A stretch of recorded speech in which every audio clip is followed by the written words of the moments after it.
মনে রাখবেন, আল্লাহ কখনো কাউকে ঠকায়, আল্লাহ কখনো ধৈর্য ধারণকারীকে পরাজিত হতে দেয়, আল্লাহ কখনো শুকরিয়া আদায়কারীকে অপমানিত হতে দেয়।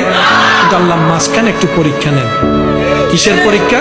আমার বান্দা আমার থাকে নাকি থাকে না, আমার পক্ষে থাকে নাকি থাকে না, আমার দিকে তাকায় থাকে নাকি থাকে না, আমি কষ্ট দিলে কোনো আমাকে ছেড়ে চলে যাচ্ছে কিনা, এইটা একটু আল্লাহ দেখে।